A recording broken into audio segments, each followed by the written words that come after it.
Anda mengadakan agenda apa, Pak? Ya, hari ini adalah penentuan pemilihan rektor. Ini adalah tahap akhir dari proses pemilihan rektor yang cukup panjang dari bulan Mei sampai hari ini. Hari ini adalah final terakhir 3 besar. Tadi ada debat publik, kemudian kita bisa semua menyaksikan proses debat publik, kemudian proses voting yang sangat terbuka. Untuk pemilihannya sendiri dari awal itu ada berapa pasangan calon, Pak? Ada berapa calon, Pak? Ya, dari awal setelah pembentukan namanya P3R, Panitia Penyaringan dan Penjaringan Calon Rektor, kemudian kita jaring ada 17 calon rektor.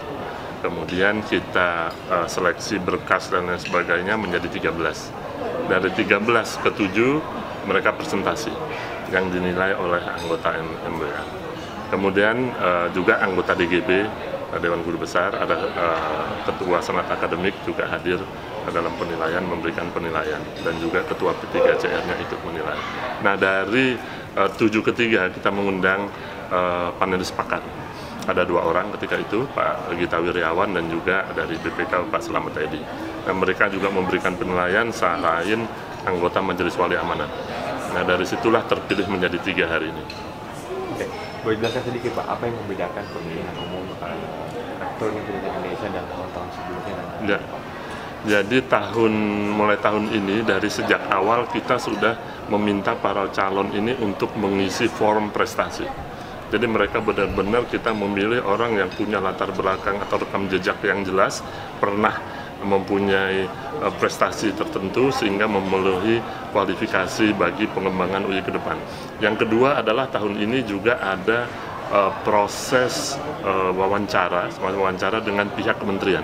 Langsung Pak Menteri kemarin dengan para Sesdirjen, Pak Dirjen juga hadir semuanya, langsung wawancara setelah terbuka dihadiri juga oleh anggota MBA. Mungkin 2 hal itu, dan proses ini kita lakukan secara terbuka, benar-benar terbuka dan akuntabel sehingga kita bisa mengakses semuanya, dari mulai penilaian dan lain sebagainya kita sangat terbuka.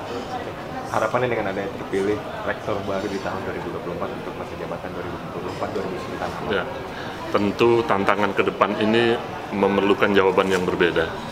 Di era VUCA yang penuh ketidakstabilan, ada geopolitik, dinamika yang sangat luar biasa di depan ini, kemudian kondisi perekonomian dunia dan juga Indonesia tentu akan mengalami pengaruh dari eksternal, sehingga rektor ke depan perlu kreatif dan punya network yang tentu saja baik, sehingga bisa tetap bisa menjalankan dan mengembangkan Universitas Indonesia ini ke depan dan bisa mensejajarkan diri dengan universitas terbaik di dunia.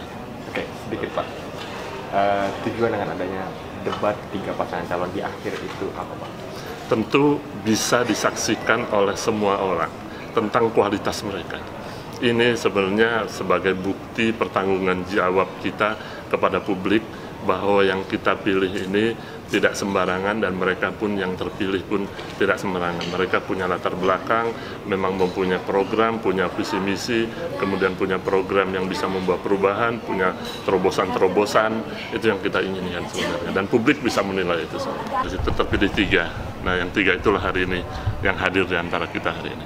Kalau untuk 23 suara tadi, Prof, itu siapa yang berhak memberikan suara, Prof? Dari mana saja? Yang pertama dari kementerian. Kementerian ini punya 35%, artinya 8 suara. 8 suara. Kemudian yang 15 ini dibagi rata anggota MBA semuanya. Dari unsur dosen ada 7, mohon maaf. Dari unsur masyarakat ada 6 orang, kemudian unsur mahasiswa 1 orang, dan unsur tenaga kependidikan 1 orang. Genap 23 orang hari ini. Selanjutnya proses tahapan pelantikan bagaimana, Prof? Pelantikan nanti akan diadakan pada tanggal 4 Desember. 4 Desember akan dilakukan di Balai Purnomo di samping FISIP. Di sana akan diadakan. Ya, terima kasih.